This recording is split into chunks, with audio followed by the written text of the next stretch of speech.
Bien avant qu'un monde entier ne se glisse dans chaque poche, notre maison n'avait qu'une seule et unique voix. Ce n'était pas un simple objet, mais un membre de la famille avec son propre caractère, ses humeurs et ses secrets. Il montait la garde dans l'entrée, silencieux et important. Son silence était synonyme de tranquillité, et sa sonnerie, une irruption soudaine de la vie, une décharge électrique qui nous faisait tous sursauter. Il était un oracle, un messager et parfois un tyran. Il était la voix de notre foyer, et son histoire est celle de notre famille. Vous souvenez-vous du poids qu'avait une conversation que vous teniez dans la main? Notre oracle familial, le Socotel S63. Il n'était pas particulièrement élégant. Il dégageait une impression de solidité, la fiabilité de toute une époque qui croyait en la durabilité des choses. C'était un Socotel S63, le poste téléphonique standard en France, qui a fait son entrée dans nos foyers dans les années 60 pour devenir le symbole du renouveau d'après-guerre. Contrairement à ses prédécesseurs en bakélite, un matériau fragile et austère, notre S63 était moulé dans un plastique ABS lisse et lourd, une merveille tangible de la modernité. Il avait un poids agréable. Lorsque vous preniez le combiné, vous sentiez le poids de la conversation à venir. La plupart des familles, comme la nôtre, possédaient un appareil de couleur grise standard, la couleur du ciel parisien en novembre. Mais dans les magazines ou chez des amis plus audacieux, on pouvait apercevoir ses frères aux couleurs vives et optimistes, orange, rouge ou bleu pétrole. Ces touches de couleur étaient les petits messagers des 30 Glorieuses, cette période de croissance économique et de nouvel enthousiasme consumériste, où même un téléphone pouvait devenir un élément de design et affirmer une aspiration à une vie nouvelle et éclatante. Et son cordon en spirale était à la fois une bouée de sauvetage et une laisse. Il s'étirait à travers toute l'entrée, s'emmêlait en nœuds et se transformait en piège pour les imprudents. Le rituel de la numérotation. L'acte même de composer un numéro était un processus conscient, presque méditatif. Ce n'était pas un tapotement irréfléchi sur un écran, mais une interaction physique avec un mécanisme. Vous insériez votre doigt dans le trou correspondant au chiffre désiré, vous tiriez le cadran avec un léger effort jusqu'à la butée métallique, puis vous le relâchiez. Et c'est là que la magie opérait. Le cadran revenait à sa position initiale avec un bourdonnement mécanique et régulier. Ce son « était unique pour chaque chiffre. Le 9 était long, prolongé, vous donnant une seconde de plus pour réfléchir, tandis que le 1 était court et rapide. Chaque numéro de téléphone que vous connaissiez par cœur avait son propre rythme, sa propre mélodie. Ce processus exigeait votre pleine attention. Il était impossible de composer un numéro tout en remuant une sauce béchamel. C'était un acte délibéré, réfléchi, d'établissement d'une connexion, qui en soi donnait de la valeur à la conversation à venir. Le temps que mettait le cadran à revenir était une pause d'attente intégrée, qui cultivait la patience dans le tissu même de la communication. Le trône dans l'entrée. Le téléphone n'appartenait à personne en particulier, il appartenait à la maison. Il avait sa place légitime, son trône, généralement une petite table d'appoint, une sellette ou une niche spéciale dans le mur, au cœur de l'appartement, dans l'entrée. Cette disposition rendait toute conversation publique. Aucune intimité. Chaque mot pouvait être entendu par quiconque passait pour aller dans sa chambre ou à la cuisine. Les conversations se transformaient en une sorte de représentation publique pour toute la famille. Cela reflétait l'esprit de l'époque, où la cellule familiale était plus collective et le concept d'espace personnel au sein du foyer n'était pas encore aussi profondément ancré qu'aujourd'hui. Il était un point de repère domestique. On laissait des notes à côté de lui, sa présence silencieuse était une constante, et sa sonnerie pouvait rassembler tout le monde. Sa position centrale renforçait physiquement le caractère collectif de la famille française de cette époque, créant une tension quotidienne et subtile entre l'architecture de la maison et les dynamiques sociales en pleine mutation. Le deuxième écouteur, un secret de famille. Et maintenant, parlons de sa caractéristique la plus intrigante, un petit secret intégré dans sa conception. De nombreux modèles S63 possédaient à l'arrière un second écouteur supplémentaire. Le peuple l'avait surnommé de manière bien plus imagée l'écouteur belle-mère. Officiellement, il était destiné à permettre à une deuxième personne d'écouter la conversation si la ligne était faible, ce qui arrivait souvent lors des appels à la campagne. Mais officieusement, c'était l'instrument parfait pour les écoutes clandestines. Il brouillait les frontières entre l'aide et l'intrusion, permettant une participation autorisée, et parfois moins, à la conversation d'autrui. Ce petit morceau de plastique était un symbole puissant de la proximité familiale de l'époque. un système fondé sur l'entraide qui pouvait facilement se transformer en une absence de limites personnelles. Et il nous promet bien des histoires d'intrigues familiales que nous partagerons dans le chapitre suivant. Quand un simple appel avait-il le pouvoir d'arrêter le temps? L'appel du dimanche. L'appel de Mémé depuis son village en Auvergne, ou de l'oncle parti travailler à Paris, était un rituel hebdomadaire. Toute la famille se rassemblait dans le salon. La télévision se taisait en plein milieu d'une phrase. Les jeux d'enfants cessaient. Cet appel était un événement, reliant notre vie citadine à nos racines restées dans la France rurale. Un reflet de l'exode rural massif de l'après-guerre, lorsque les gens déménageaient en masse vers les villes pour trouver du travail. La ligne grésillait. La voix de la grand-mère venait de loin, comme d'un autre monde, et semblait incroyablement précieuse. Chacun s'approchait à tour de rôle de l'appareil pour crier quelques mots dans le lourd combiné. Les conversations étaient courtes et concises. Les appels interurbains coûtaient cher, et aucun mot ne devait être gaspillé. Le téléphone, en ces moments, devenait le foyer technologique autour duquel notre famille dispersée à travers le pays pouvait se réunir pour se sentir à nouveau unis, le temps de quelques précieuses minutes. Les tourments de l'attente. Et vous souvenez-vous de l'agonie de l'attente? Imaginez une adolescente dans les années 70, amoureuse et attendant l'appel d'un garçon. C'était une véritable torture, un rite de passage dans le monde des sentiments adultes. Elle ne pouvait pas sortir de la maison ni s'éloigner de l'appareil. Elle tournait en rond dans l'appartement, et la longueur du cordon en spirale définissait le rayon de sa captivité. Chaque fois qu'un membre de la famille prenait le combiné pour ses propres affaires, son cœur se serrait de dépit. C'était l'époque de l'épanouissement de la culture jeune, où les relations avec les pairs devenaient plus importantes que les liens familiaux, mais ces nouvelles relations étaient encore contraintes par l'ancienne technologie familiale. Un appel manqué était une catastrophe. Il n'y avait ni répondeur, ni téléphone portable. L'instant était fugace, et tout dépendait de votre présence pour le saisir. Cette veille tendue près du téléphone était la manifestation physique d'une indépendance naissante, une tentative de créer son propre monde d'émotions dans l'espace commun du foyer familial. Le messager des nouvelles. Le téléphone sonnait rarement, et c'est pourquoi sa sonnerie n'était jamais anodine. C'était un événement, le présage de quelque chose d'important. Un appel soudain et imprévu au milieu de la journée faisait battre le cœur plus fort. Il signifiait que quelque chose s'était passé, une naissance, la réussite à un examen, un accident, un décès. Le téléphone était le principal vecteur des émotions fortes. Il livrait la joie, le chagrin et les bouleversements directement au cœur de la maison, et son son était à jamais associé aux nouvelles qui changèrent la vie. Lorsque la nouvelle était importante, le combiné passait de main en main, ou bien elle était immédiatement racontée aux autres membres de la famille. La nouvelle, comme le téléphone lui-même, était un bien commun. L'appareil se transformait en un objet chargé d'une force émotionnelle, d'une crainte presque superstitieuse. Sa sonnerie était un appel du destin, capable de changer en un instant l'atmosphère émotionnelle de toute la maison. La bataille pour la ligne. Bien sûr, cet unique appareil pour toute la famille était une source inépuisable de petits conflits. Qui parle depuis si longtemps? Je dois recevoir un appel important. Raccroche, ça coûte cher. Les potins de la sœur adolescente se heurtaient aux besoins du père d'appeler un collègue, et le désir de la mère de prendre des nouvelles de sa propre mère se confrontait à l'impatience du fils attendant l'appel d'un ami. Ces petites escarmouches étaient un microcosme de la hiérarchie familiale.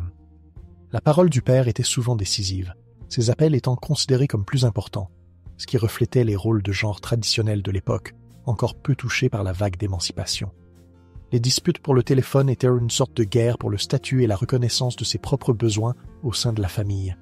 Et souvent, tout se terminait par le cri parental classique, qui servira de pont vers nos souvenirs suivants, plus insouciants. « Raccroche, on n'est pas Rothschild ». Qui d'entre nous n'a pas été fasciné par ce retour lent et bourdonnant du cadran? Le jouet interdit.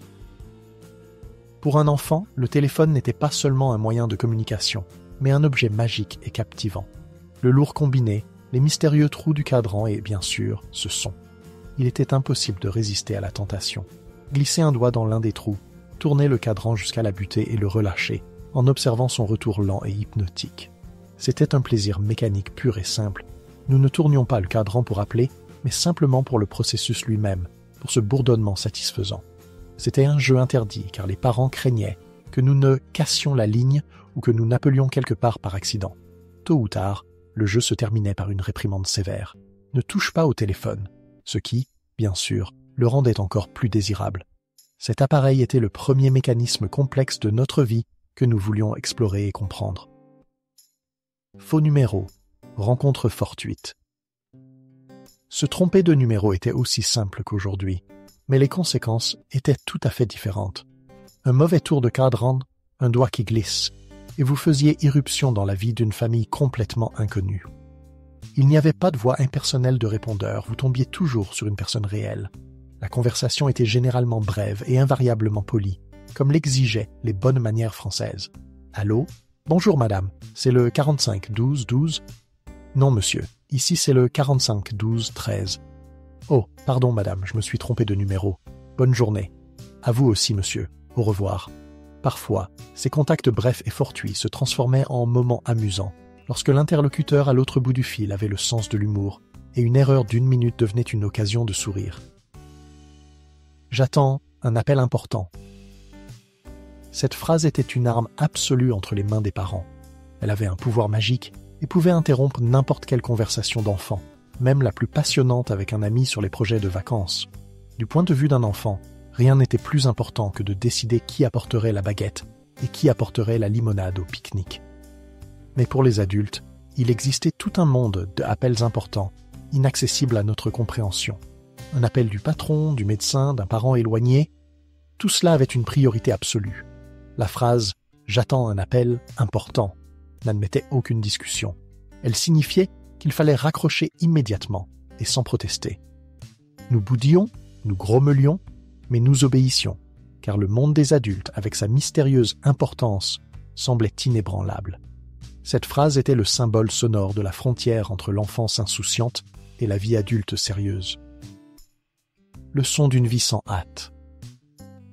Tous ces souvenirs simples et un peu drôles se rejoignent pour former une image globale, celle d'une vie plus lente, moins pressée. Le téléphone n'exigeait pas notre attention à chaque seconde. Il ne vibrait pas dans notre poche, ne nous inondait pas de notifications. Il faisait partie du bruit de fond de la maison, important mais pas envahissant. Son silence était la norme et sa sonnerie, un événement. La vie s'écoulait autour de lui et non à travers lui. Et il y avait en cela un charme et une tranquillité certains. Ce sentiment de lenteur que nous semblons avoir perdu à jamais était tissé dans la mécanique même de cette époque. Et c'est précisément de cette atmosphère, du paysage sonore de cette période, que nous allons parler maintenant. Pouvez-vous encore entendre cette sonnerie stridente et impérieuse qui déchirait le silence de la maison ? La symphonie domestique. Imaginez le fond sonore d'une maison française de ces années-là. Le matin, la voix du présentateur de France Inter annonçant les dernières nouvelles.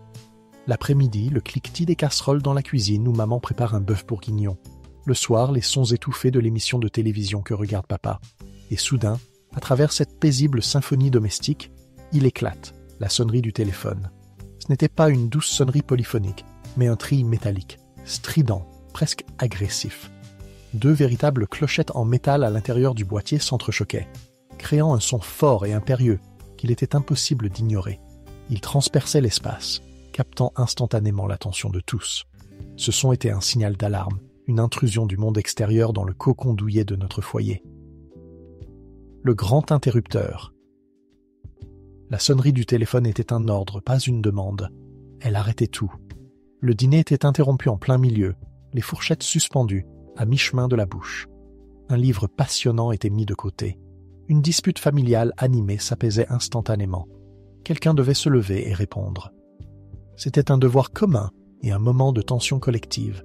Qui est-ce ? Quelles nouvelles apporte-t-il ? Toute la famille retenait son souffle jusqu'à ce qu'un de ses membres, s'approchant de l'appareil, prononce le rituel « Allô ?» et que les autres tentent de deviner la nature de l'appel à l'expression de son visage. Le téléphone avait le pouvoir sur le temps et le rythme de notre vie. Il était le chef d'orchestre qui, d'un seul signal, pouvait arrêter tout l'orchestre domestique.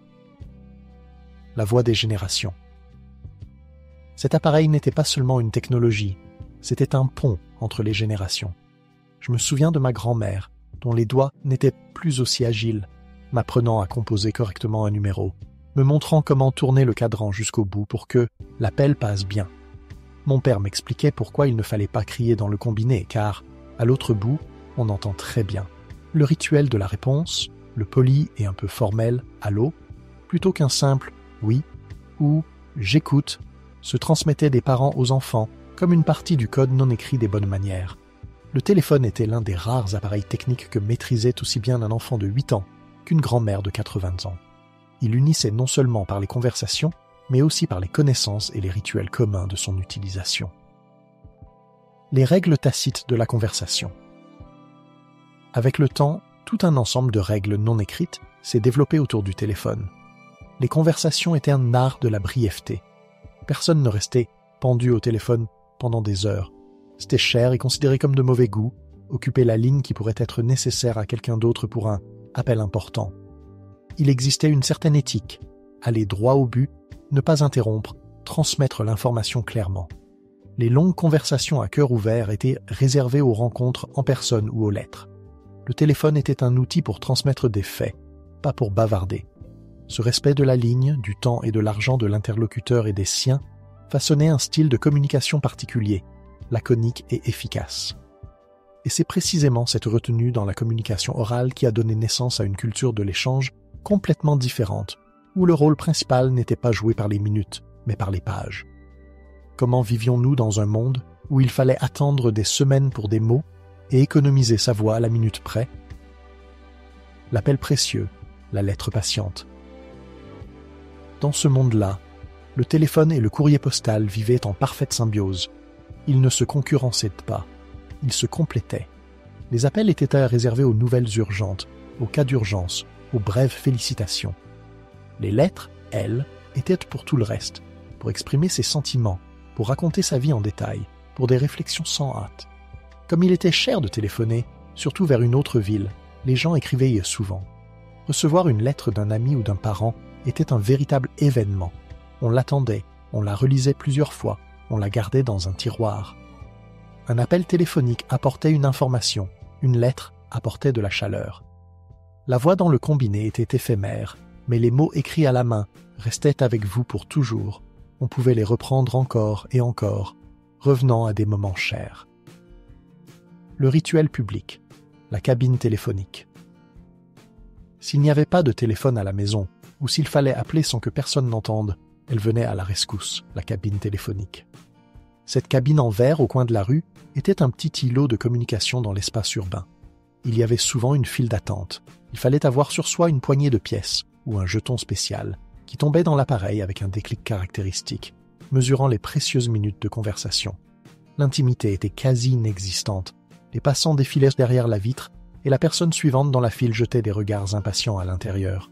Cela créait une pression, obligeant à parler vite et à aller à l'essentiel. La conversation dans une cabine téléphonique était un acte très public, d'une communication profondément personnelle, un petit drame qui se jouait aux yeux de toute la ville, la promesse d'un appel. Promettre d'appeler à une heure précise était un serment presque sacré. Si quelqu'un disait « je t'appellerai dimanche à 20h », cela signifiait que le dimanche à 20h, vous deviez être à la maison, près du téléphone. Toute la soirée s'organisait autour de cet appel. Cela exigeait de la discipline et du respect de la part des deux parties. On ne pouvait pas simplement oublier ou être occupé. Un retard de 5 minutes était déjà un motif d'inquiétude. Cette capacité à se mettre d'accord et à tenir ses promesses faisait partie intégrante de la culture de la communication. L'attente de l'appel était remplie d'anticipation, et le simple fait que la personne ait tenu parole et appelé à l'heure était un signe de profond respect et d'affection. Un luxe, pas une habitude. En fin de compte, le téléphone était un luxe, pas une banalité. Sa valeur était déterminée par sa rareté et son coût. Chaque appel était une décision consciente, pas un acte réflexe. Nous n'appelions pas pour tuer le temps en allant quelque part. Nous appelions parce que nous avions une raison. C'est cette rareté qui donnait aux conversations téléphoniques cette magie que nous semblons avoir perdue. Nous vivions dans un monde de communication à distance limitée, et cela nous obligeait à en apprécier chaque minute. Mais que nous apportait exactement cette rareté, et de quoi nous a privé l'abondance d'aujourd'hui? La réponse se trouve peut-être dans ce que nous avons perdu en gagnant la possibilité d'être toujours connectés. Épilogue. Ce que nous avons perdu et ce qui reste. Aujourd'hui, chacun de nous a dans sa poche un smartphone, un appareil infiniment plus puissant que ce vieil appareil à cadran. La communication est devenue instantanée, mondiale et presque gratuite. Mais, avec le grésillement de la ligne et le bourdonnement du cadran, quelque chose d'important a disparu. Les appels ont perdu la magie de l'instant. le frisson de l'attente. Ils ont cessé d'être un événement. À l'époque, un seul appareil pour toute la famille, malgré tous ses inconvénients, nous unissait. Il nous obligeait à nous rassembler physiquement pour entendre une voix venue d'une autre ville. Il nous rendait témoins involontaires de la vie des autres, nous forçant à écouter, à compatir et à nous entendre. Il était un centre, un point de convergence. Aujourd'hui, les centaines de voix individuelles dans nos téléphones créent paradoxalement le silence autour de la table familiale. Ce téléphone n'était pas un simple objet, c'était la voix de la maison, son cœur qui se mettait à battre fort pour annoncer des nouvelles. Il a été le témoin de nos joies, le gardien de nos secrets et le participant de nos disputes. Peut-être devrions-nous parfois nous souvenir de ce son, lorsque le cadran revenait lentement en arrière, et comprendre combien de chaleur pouvait tenir dans un seul appel.